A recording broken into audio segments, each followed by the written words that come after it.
So, you want to be a digital nomad, eh? Well, great. There's lots of things that you can do as a digital nomad, travel the world. Technology really makes it all possible. And it's something that couldn't have been done 20, 30 years ago. And there's no doubting that the lifestyle can be appealing. All you need is a laptop and your toothbrush, and you're good to go. But just like everything in life, there are pros and cons to wandering the world. Let's take a look at the pros. Well, I suppose the biggest pro is the freedom. You can go where you want, when you want, and you can work from anywhere. As long as you've got Wi-Fi, you're fine. And you can spend time with anyone you wish. And it's awesome to visit countries and stay longer than just a vacation. And you can do lots of in-depth travel, and you can visit out-of-the-way places, and you can really experience what life is like in another country, and that can really expand your mind.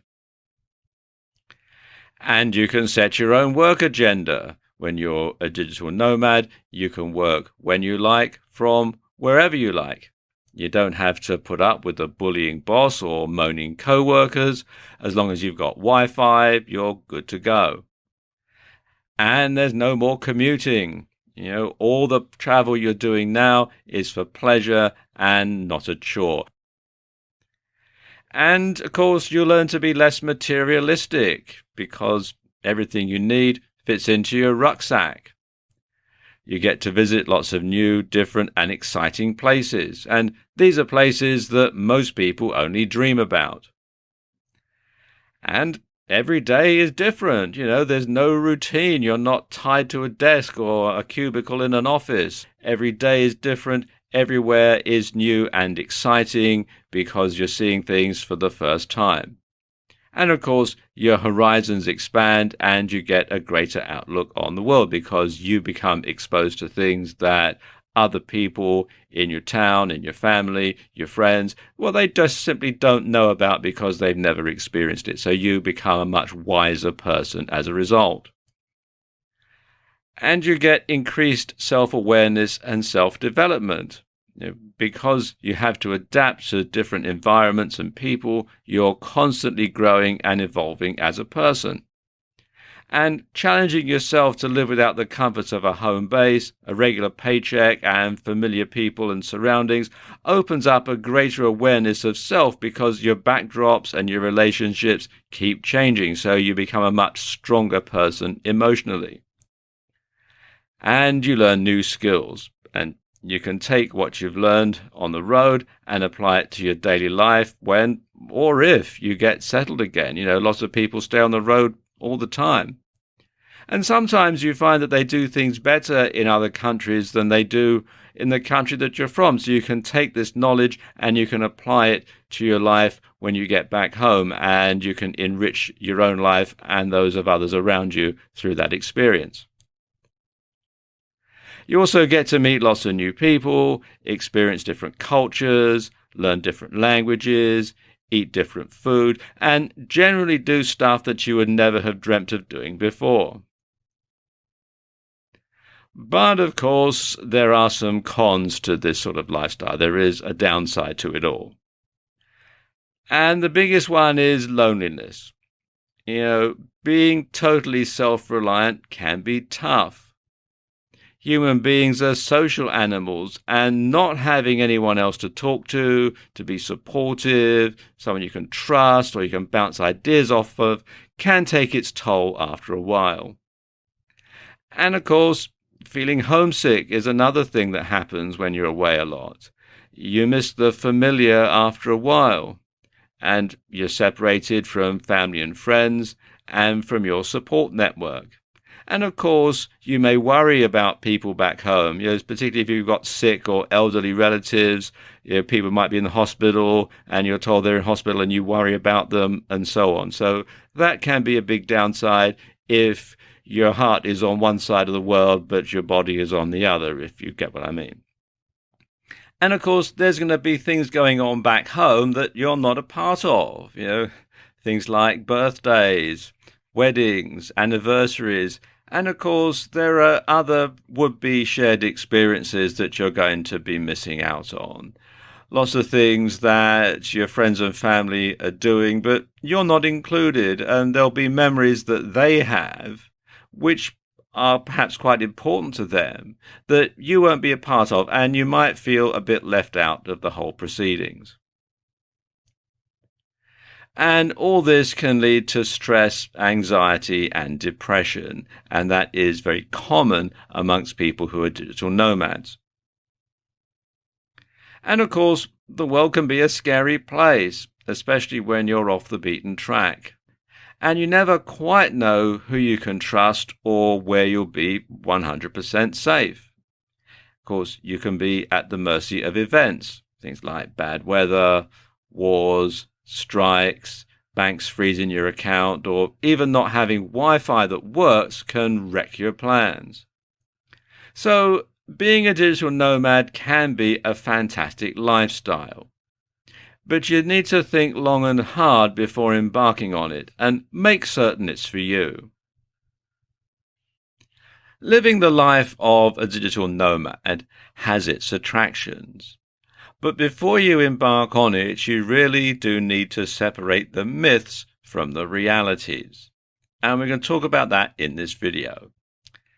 Now let me just sort of set the scene here. You've downloaded the 4-hour work week to your Kindle, and now you want to live the unfettered freelance lifestyle while traveling the world. Correct? Well, let's look at some of the myths. First of all, the myth is you can work when you like, from wherever you like. Well, the reality is somewhat different, and because you never know where or when your next paycheck's going to come from, you tend to take on as much work as you can when it's on offer because you think that, well, you might not get any more. So, never mind the 4-hour work week, sometimes it feels like a 100-hour work week. And then in between, of course, it's the 0-hour work week, but not because you want to, it's just because you simply don't have any work to do. There's another myth. Traveling is fun. And the reality? Well, yes, it is, to begin with. But just like with everything else, after a while, it becomes a grind. Every airport, every ferry terminal, and every train station gets to look the same after a while. And you've got all the endless security to put up with, you've got all the endless traveling, you've got the different languages, different currencies, and after a while it just gets to be a real grind. Now, there's another myth. You can get by on much less money. Well, that's true because the reality is you have much less money. But that said, you don't have as many overheads or things to spend money on anyway, so the fact that you don't have quite so much money isn't really a big deal. Another myth, wherever you hang your hat is your home. Well, the reality is somewhat different. If everywhere is home, then nowhere is. And I know that sounds kind of strange, but there's a risk that the place where you grew up, or where you went to school, or where you settled after you finished college will become a foreign place to you as well, because it's going to change, as will you. But quite often, changes are subtle, but to you, the changes will be more noticeable, and you'll find it harder to settle back in should you want to return. And for some people, this is appealing. They want to distance themselves from the past and go away and reinvent themselves. Others, though, find losing this connection difficult. Another myth is you'll visit some interesting places and you'll meet lots of new people. In reality, well, this can certainly be true, but it's not all tropical islands out there, and you'll find some places look a lot different to how the tourist board would like you to believe. So you might find somewhere and you see, oh wow, it looks really nice, really interesting, but after you get away from the main streets and into the back streets. They're all kind of grotty, and sort of places that backpackers stay are a bit run down. And of course, it's hard to form lasting friendships or relationships as you're never in one place for very long. And finally, another myth. If you're thinking about it, but you don't do it, you'll regret it for the rest of your life. And the reality, well, that's true. If you don't do it, especially if you don't do it while you're young or if you're in good health, then you may well regret it later on. And bear in mind, you can always practice by saving up all of your vacation time and or taking a leave of absence from your job and then going away for a couple of months to see how you take to the lifestyle before you take the plunge for real. But it can be very rewarding. Too often, when people decide to live a digital nomad lifestyle, they decide to just simply wing it and go off on a whim. And they think that's all part of the spontaneity of the lifestyle. But there are some things that sometimes digital nomads don't consider. And I'm going to cover the top 6 things in this video. And the first one is having enough insurance. And this is very important, particularly having enough health insurance. Because if you get sick or you have an accident, you'll need to get proper treatment, and that can be expensive. And if you're traveling, you're not just a tourist, then ordinary tourist health insurance may not cover you. So you need to make sure that you are covered for an extended trip.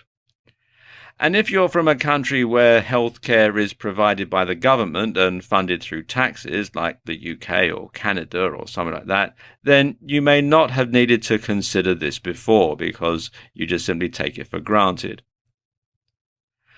You also have to bear in mind that hospitals in some countries may not be up to the standard of those in your home country.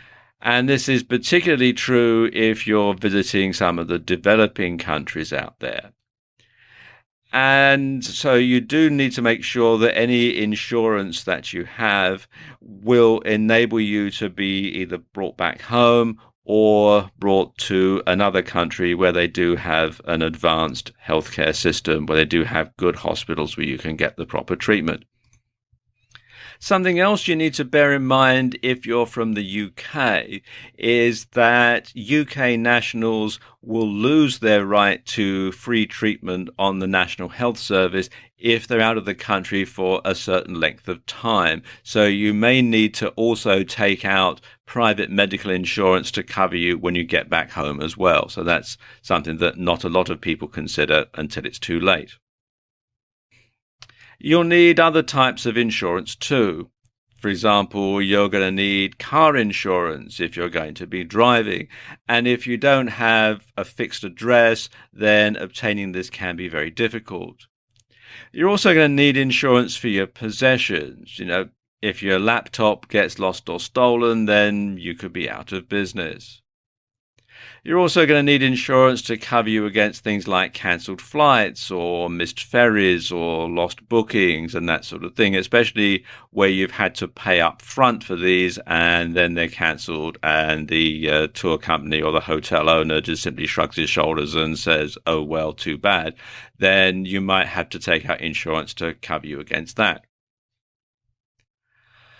Banking can also be difficult when you're traveling, and this is something else that digital nomads often don't take into consideration. You can do all your banking over the internet for sure, but you need to tell your bank where you're going in advance, or they might assume something is fraudulent. If all of a sudden you're from America, but someone's using your card in France, then they might think that perhaps a hacker has stolen your details or something like that, and they'll freeze your account. And then you've got to go through all the steps to get it unfrozen. In the meantime, you haven't got any money. So you do need to take that into consideration.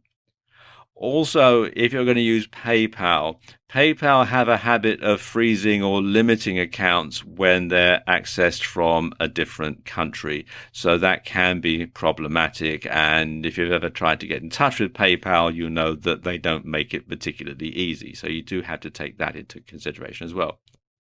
And you also need to bear in mind that PayPal doesn't operate in every country anyway, so you might not be able to pay for things with PayPal in some countries. Now, while the US dollar is the world's reserve currency, and it's usually easy to convert it into other currencies, some countries have foreign exchange controls or currency restrictions. And this could mean a limit on the amount of dollars that you can exchange for their currency, or a limit on their currency that you're allowed to change back into dollars when you leave. And in some countries, they won't even let you take the banknotes out of the country. So you can literally lose money because they won't let you take it with you. So you do have to take that into consideration and make sure that you're going to have enough money in a local currency for the duration of your stay. Now, in the Eurozone, the same currency, the euro, is accepted in more than one country. So if you're going from, say, Ireland to France to Italy, you can use the same currency in all of those different countries. Something else that you need to bear in mind are visas. And when I say visas, I don't mean the credit card type visa. Some countries have a visa waiver or an e-visa program with other countries so that you don't have to apply for a visa in advance. You just simply fill in some details on a website and pay an admin fee. Some countries will issue you a visa on arrival. And other countries don't require a visa at all, just your passport. And this depends, of course, on what arrangement the government of your country has with the country that you intend to visit. However, many countries require you to apply for a visa before you travel. And you may have to visit the country's embassy to apply in person and or attend an interview before a visa is granted. And you have to get there at your own expense. And don't take it personally, but some countries won't let you in if you're from or have previously traveled to a country that they're not on good terms with. So, for example, lots of Arab countries won't let you go to their country if you visited Israel, for example. And are you working or just visiting? Will you need a working visa or a tourist one? Does updating your blog count as work? Well, depends. Some countries will say it does. Some countries will say it doesn't. And then there's tax. You know, Benjamin Franklin said, only two things in life that are certain are death and taxes. And even if you're not in your home country, that doesn't necessarily mean that you won't have to pay tax there. So, will you need to pay tax in your home country, the one you're staying in, or both? Now, some countries you're regarded as a resident in that country if you're there for more than a certain number of days, and you may be required to pay their income tax on your worldwide income. It really is quite a minefield out there because every country is different. So it's a good idea to get professional advice before you leave your home country to see exactly what your tax position is going to be. Then, of course, different countries have different systems. For example, you couldn't get this electrical plug into this socket, or this plug into this socket. And of course, there are different voltages. In North America, it's generally 110 volts, but in Europe, it's generally 220 volts. And of course, light switches are different. In some countries, it's up for on and down for off. And in others, it's the opposite. And of course, Countries drive on different sides of the road. In the US and continental Europe, people drive on the right and cars had the steering wheel on the left. And in countries like the UK and Australia and Indonesia, it's the other way around. People drive on the left and the steering wheel is on the right. And even if you're not driving a car, this can be a big deal. If you're riding a bicycle, you need to make sure you stay on the correct side. Also, even remembering to look in the right way when you're crossing the street. That is something you need to take into consideration. And finally, there are different languages spoken all around the world. Believe it or not everybody in the world speaks English. Now, in some countries, it's widely spoken as a second language, and this is particularly true in cities with a relatively young population. But in the countryside or off the beaten track, it's a different matter. And of course, some countries use a completely different alphabet, so there's no reference at all. I mean, for example, if you look at this street scene here in Japan, everything's in Japanese. So unless you happen to understand Japanese, you're not going to have a clue. So if you're going to be spending a long time in a part of the world where you know that a particular language is widely spoken, it might be a good idea to get some basic tuition before you go there. Brush up on your Spanish if you're going to Latin America, for example. So there you go, 6 things that most nomads don't consider, but you should do before you start embarking on this type of lifestyle. The most common way that digital nomads earn money while they're away is by working freelance. And working freelance is great. You can get all your work over the internet, you set your own hours, and all you really need is a laptop and Wi-Fi, and you can simply do the job whenever you get the opportunity or whenever you have a moment, or you can perhaps set time aside to do it. It's up to you. It's a completely free type of lifestyle. So let's take a look at the sort of freelance work that you can do from anywhere. And the first one, and I suppose the most common type of freelance work, is freelance writing. And you can do freelance article writing, freelance copywriting, freelance screenwriting. You can do ebook writing, and you can do transcriptions. People can send you something over the internet as an MP3, and you can listen to it and type it up and send it back. And you can do all this pretty much anywhere. All you need is a quiet corner of a coffee shop or something like that. Something else that you can do freelance from anywhere is web design. So you can do web design in WordPress, you can design WordPress themes if you have the software, you can do PHP or HTML. Again, all you need is your laptop and a means to communicate with your customer. Then you can do coding, and lots of people do coding. You can do website coding, you can do apps, you can do software development, and this is actually one of the most common things that people can do because it's all done on your computer, and you can simply send it over the internet to your customer. Then there are graphics, and provided that your laptop is powerful enough, of course, and has the right sort of graphics card in it, you can do things like web graphics, video graphics, and you can do either 2D or 3D animation for videos from your laptop. Photoshop, of course, is something that you can do very easily from your laptop.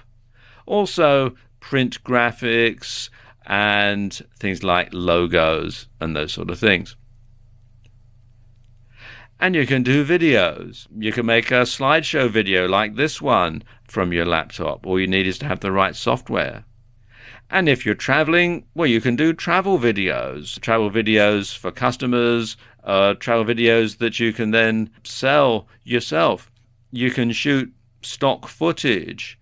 Sometimes if somebody is making a video and they need to get a particular shot of where you happen to be, then it's cheaper for them to hire you to go out and film it rather than for them to send a whole film crew out there to cover it. So you can do that, and you can sell stock footage to stock footage libraries as well, who will then sell it on to other producers.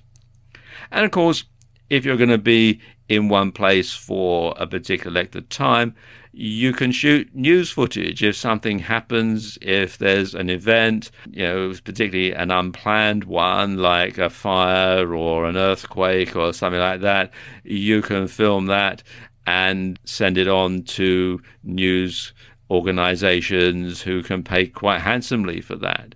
Or you could also be what's known as a stringer, which is someone who happens to have a deal with a news organization that if something happens where they happen to be, then they will video it and send it to that particular news organization.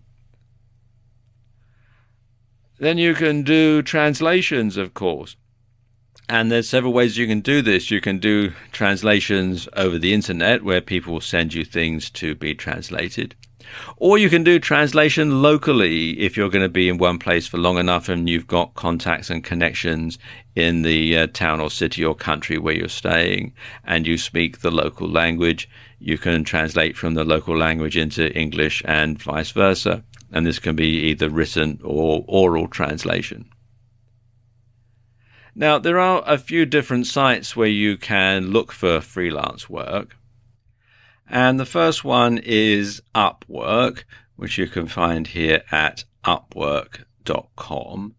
And it explains how it works here when you click on this link.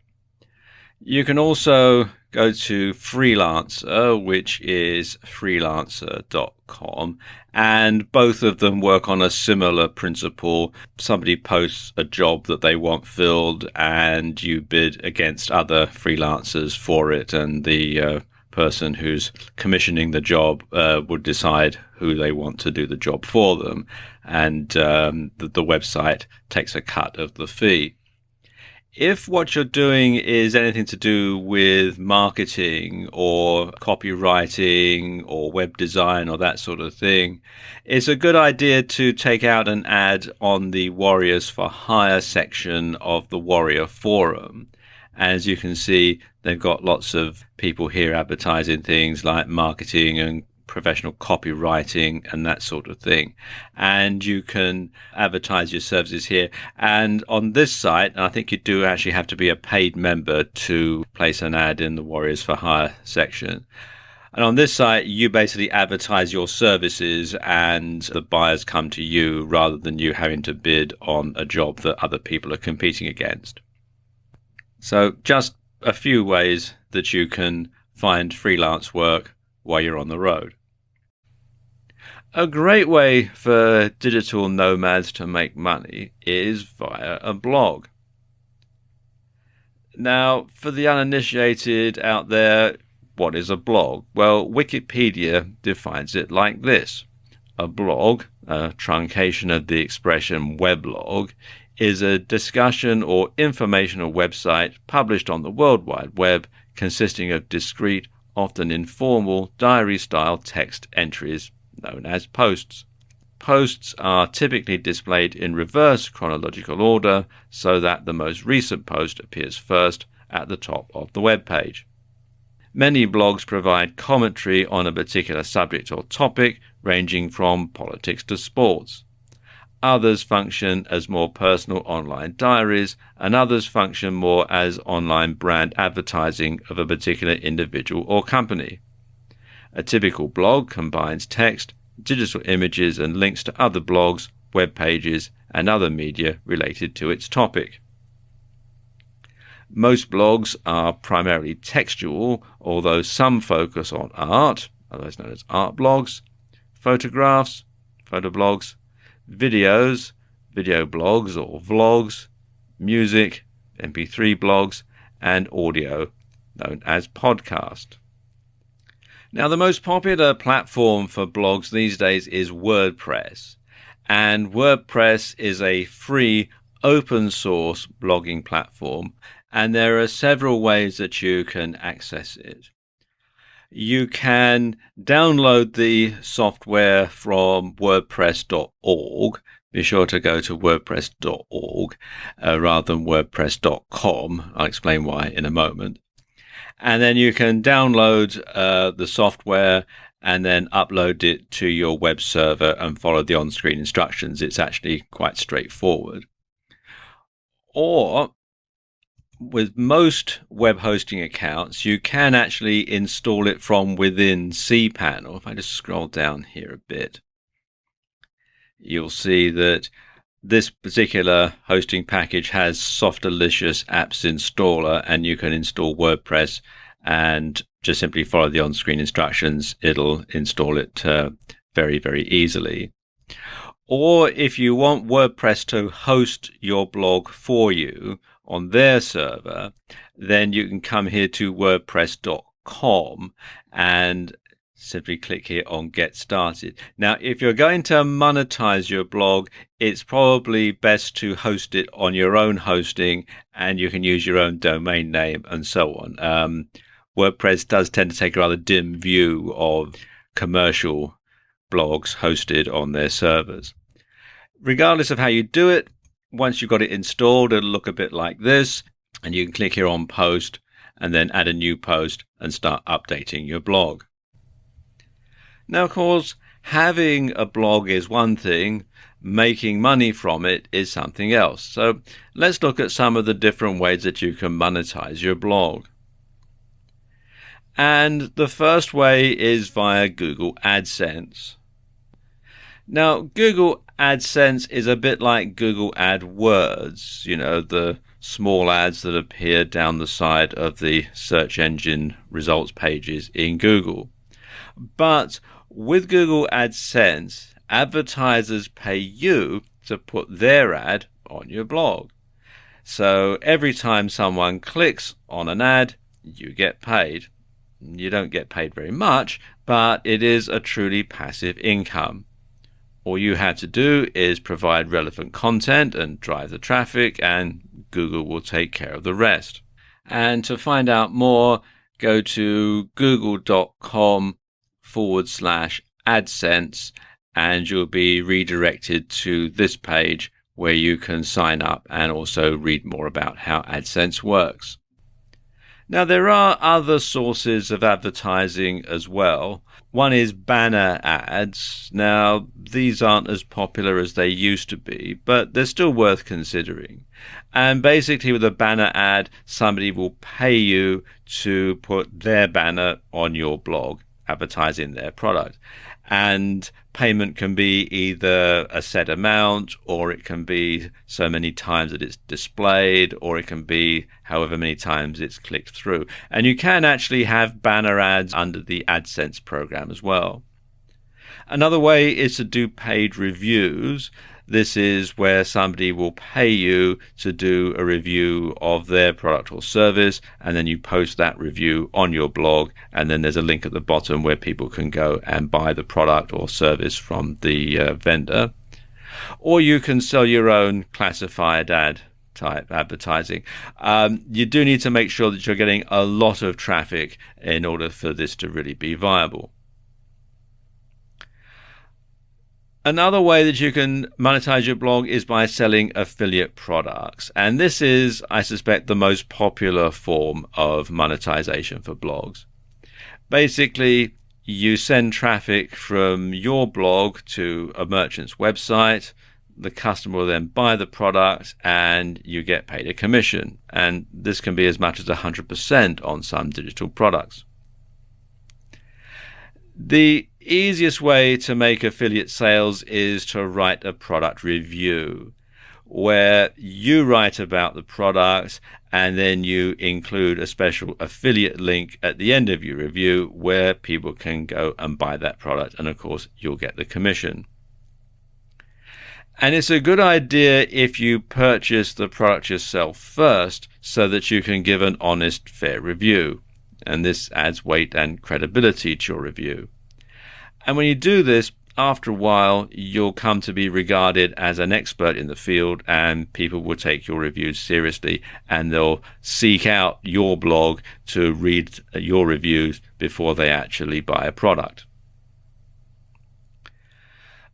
And finally, there's the Amazon widget. Now, these are devices that enable you to sell products from Amazon right from your blog. And as you can see, there are a number of different Amazon widgets. You've got the deals widget, search button. There's the carousel widget, which has a number of different products being advertised at any one time. There's a slideshow. There's a whole lot of different stuff here. And once you're signed up for Amazon Associates, you can build these very easily and get the commission every time. So there you go, just a few ways that you can monetize your blog to get extra income from it. A good way to make money as a digital nomad is through affiliate marketing. And I'm going to give you the basics in this video. The way that affiliate marketing works is like this. First of all, you drive traffic to your website where customers can click a special affiliate link which takes them to the merchant's website. The sales page on the merchant's website does all the selling. The customer buys. The commission is deducted by the payment processor and paid to you, and this can be either instantly or after a period of time has elapsed, depending on which affiliate network you're with. And then you basically rinse and repeat the whole process. Now, this is what a typical affiliate link looks like. This is one for ClickBank. And you can see there's lots of code. And what this does is it works with a cookie that is placed on the visitor's computer. And the two of these tie together to make sure that the software back at ClickBank, or whichever affiliate network you're with, knows that this particular visitor has come via your link and that you get the commission. So if they come via somebody else's link after they've been by yours, or if they go straight to the site again, you're still going to get the commission. So it's very important that you make sure that your affiliate links are copied and pasted accurately, otherwise you could lose your commission. Now, there's lots of different ways that you can promote affiliate products. Probably the easiest way is via your blog, and you can do this either via product reviews, and it's a good idea if you've actually bought the product yourself before you do a review, because then you can do an honest and accurate one, or by articles on your blog where you perhaps highlight certain passages of text that relate to the item that you're promoting, so people can then click on that link and go to the affiliate site. Or you can promote them to your mailing list, and this is a very good way of ensuring that people find out about the affiliate products you're promoting. And you can do that via articles, or you can do that via solo ads, where you simply send an ad to your list, or you can send an ad to somebody else's list and pay them. It works both ways. Now let's just take a look at some popular affiliate sites. And the first one is Amazon Associates. And with Amazon Associates, you can sell items from Amazon's website. The rate of commission varies, as you can see here on the slideshow that's going through at the moment. And basically, you can have all sorts of different widgets and different banners. They make it very easy for you to sell via Amazon. And you can find out more at affiliate-program.amazon.com. And there are also regional variations. So, for example, there's a UK version, and you've got Germany and France, Brazil, Mexico, etc. And there's ClickBank, which you can find out about at clickbank.com. And ClickBank is probably the longest standing affiliate program out there. Originally, it was just for downloadable digital products like ebooks, but now you can sell all sorts of other stuff via ClickBank. And the rate of commission does vary, and it can be actually as high as 90% on some of the digital products. And you can find out more and sign up at clickbank.com. Then there's CJ Affiliate by Conversant. This used to be called Commission Junction. And it works slightly differently from the last two insofar as CJ Affiliate coordinates affiliate programs for lots of offline companies or offline companies that have their own online websites for sales. And it's a two-step process, really, when you sign up with CJ. You have to sign up and be accepted by CJ. Then you have to be approved by each individual site that you want to sell through. So it is a two-step process. And the rates of commission do vary because they are set by the individual companies. And you can read more at cj.com. And finally, there's JVZoo. Now, JVZoo is great because it works in conjunction with your PayPal account, and you can actually get instant commissions on stuff that you can sell via JVZoo, and the commissions can be up to 100% on some of the digital products. So it's well worth looking at JVZoo, and it's very easy to sign up as well. Just simply come to jvzoo.com, click here where it says sign up, and then you simply register here. It's all very simple, except the terms of use and affiliate agreement and the PayPal terms of use. Click on register and you can start selling within a few minutes. In this video, I'm going to talk you through 5 tools that every digital nomad needs. And the first one is a decent quality laptop. Now, this will be the most important tool in your toolbox, so don't skimp on this. And it's a good idea to stick with a well-known brand, as this will make it easier to get it repaired if it breaks, which does happen sometimes. Now, your laptop computer needs to be robust. It needs to be lightweight and portable because, after all, you're going to be carrying it around all the time. It needs to have a long battery life because you might not be able to plug it in, especially if you're traveling. It needs to have good storage or hard drive space. And this is very important because you may need to store everything on your computer for long periods of time because you might not be able to rely on Wi-Fi everywhere. So you do need to make sure that you've got that capacity on hand. Mac, Windows, or Linux/Chromebook? Well, that's up to you. And it depends a lot on your personal preference and what you intend to use it for. Macs are more sophisticated and better for graphics, but they're also more expensive. Windows laptops have more variety and there's more software available, especially now Windows 10 has come out. And Chromebooks are cheaper, but they're of limited use. But if you're going to be doing lots of writing on the road and not a lot else, a Chromebook could suit you down to the ground. Now let's take a look at some good laptops that are recommended for nomads. Now I'm using Amazon.com for all this, but it's a good idea to shop around and find the best deal in your country or where you happen to live, because you might be able to find a very good deal out there. Okay, let's look at some of the computers here.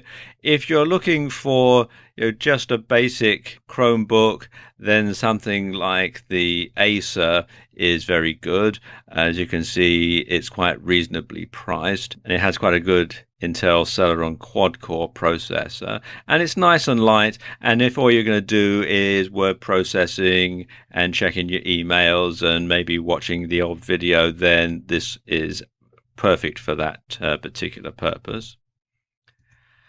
You want to go up a bit more, then the Microsoft Surface Pro 4 is probably a very good thing to get. As you can see, it's got an i5 processor, 4 gigabytes of RAM, and 128 gigabyte hard drive. And you can see it is actually a bit more expensive, but again, very good value when you consider exactly what it is that you're getting. If you need to do some fairly heavy duty works on the road, then a proper, as I call it, a proper laptop is probably the best thing to get.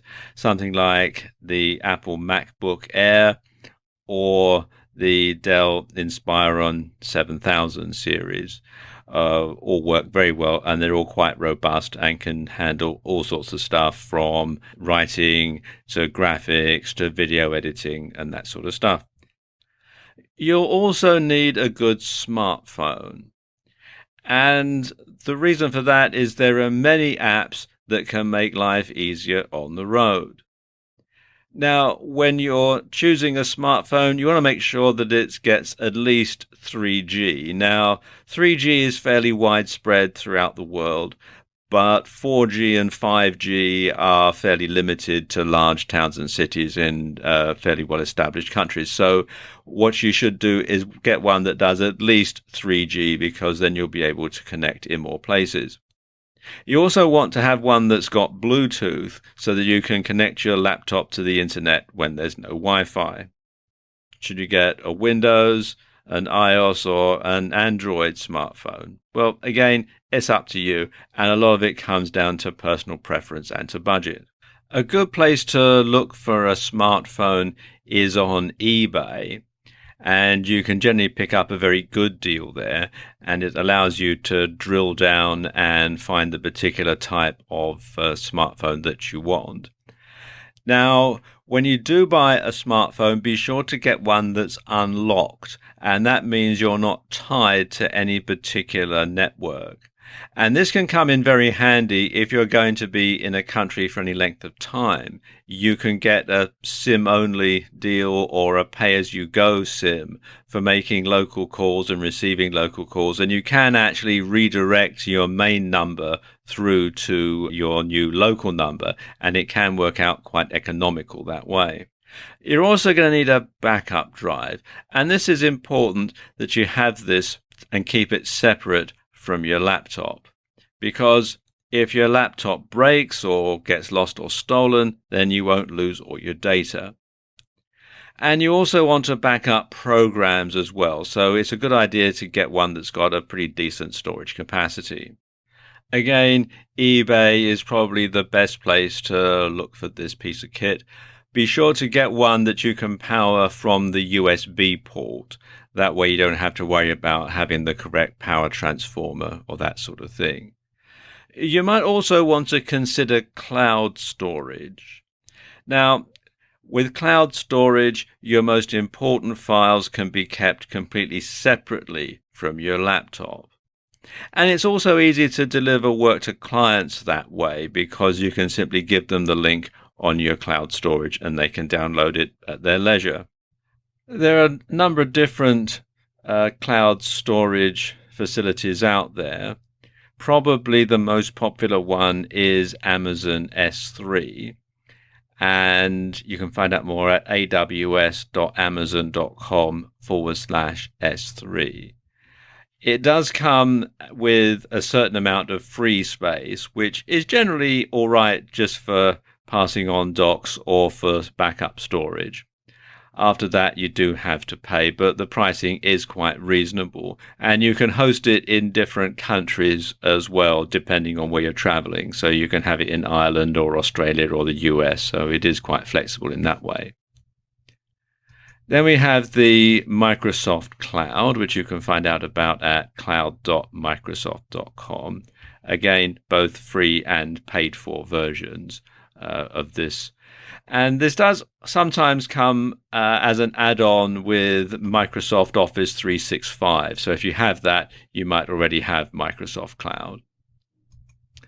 Then there's G Suite by Google Cloud. This is a paid-for service, but as you can see, the prices are very reasonable. And also there's Google Docs, which is good for sharing documents. So if you're writing, then you can simply upload it to Google Docs and share it with your client that way. And this particular service is free. And finally, you want to get some downloadable software or software that's accessible online. And again, if something happens to your laptop and you lose all the software as well, you don't have to carry around backup disks with you, you don't have to carry around the DVDs, and you can simply update the software all the time. And some popular choices are Microsoft Office 365, which you can read about at products.office.com, and the Adobe Creative Cloud, which you can find out more about at adobe.com. Now, these are both paid-for solutions, and they require internet connectivity to work properly. So you might also want to get some open source Office software that you can download onto your laptop and use. Good ones to go for are Apache OpenOffice, which you can find here at openoffice.org, and its offshoot LibreOffice, which you can find here at libreoffice.org. And the great things about these is they are free, so you don't have to pay out for them. And of course, you can download the software from the internet, so you don't have to carry around any CDs or DVDs with the software on it. And I'll let you into a little secret. I'm actually using LibreOffice Impress to make the graphics for this video. So there you go, 5 tools that every digital nomad needs. In this video, I want to talk about drop shipping. And drop shipping enables you to sell physical products from anywhere. Now, normally, selling a physical product means you need to buy items in bulk from a wholesaler and then resell them on at a marked up price. You deduct any fulfillment costs and keep the difference, and that's called your profit margin. Now, the downside to this is you need a place to store your inventory, a method of shipping and delivery, a method of handling returns, and somewhere that returns can be sent back to. In other words, a permanent address. And this is not a business that you can take on the road very easily. There is a very flexible way of selling physical products, though, and it's called drop shipping. And drop shipping is similar to affiliate marketing. Basically, you sell other people's products from your website in return for a commission. They handle all the fulfillment and returns, and you handle all the marketing and order processing. And the main difference between affiliate marketing and drop shipping is the variety of products available. Now, affiliate marketing tends to deal mainly with digital products. So we're talking things like ebooks, videos, apps, software, and that sort of thing. But you can drop ship a much wider variety of products, though. And we're talking things like tech, appliances, clothing, hobby stuff, auto parts and accessories. You know, the list just goes on and on. In fact, just about every physical product that people want to buy, you can drop ship. Plus, of course, you don't have to carry inventory, you don't need to have a massive warehouse, you don't have to arrange shipping, you don't have to worry about returns. Plus, you get to set the price that people pay, and you can compete against other drop shippers that way. So unlike with an affiliate product where you only have a fixed commission, with drop shipping you can set your own rate and decide your own profit. And you can even do what's known as white label drop shipping, where the manufacturer will put your name on the product. So as far as the customer is concerned, you made it. You know, what's not to like? And the business model works a bit like this. the customer visits your online store and makes a purchase. You handle all of the advertising and the payment processing on your site. You then pass the order on to the wholesaler. Now, sometimes you'll pay the wholesaler with the order, and other times the wholesaler will invoice you. It depends. The wholesaler then sends the item onto the buyer and handles any returns. And as far as the buyer is concerned, they're dealing directly with you. The wholesaler or the drop shipper is a silent partner in the whole arrangement. Okay, so how do you go about finding drop shippers or companies that handle drop shipping? Well, there are a few different companies online that can help you out here. Probably the best known site for linking drop shippers and suppliers together is Alibaba, which you can find out more here at alibaba.com. And this is a great site because it has all sorts of different industries listed. And oftentimes you can order stuff directly from the manufacturers in China and elsewhere and get it sent out. And they continue to evolve the site, and it really is well worth a visit. Other than that, you can do a search in Google for whatever the niche is plus drop shippers. I'm using clothing for this demonstration, but it can be anything you like really. And then you'll find lots of different drop shippers in all sorts of different places that you can then liaise with directly. Now let's talk about how you go about selling your dropship products. There's a couple of ways that you can do this. You can either sell via your website or blog, or you can sell on sites like Amazon or eBay. If you're going to sell via your own website, then a good combination is WordPress and the WooCommerce plugin. And what this does is it basically converts your WordPress blog into an e-commerce platform. And it does actually have a setting for drop shipping.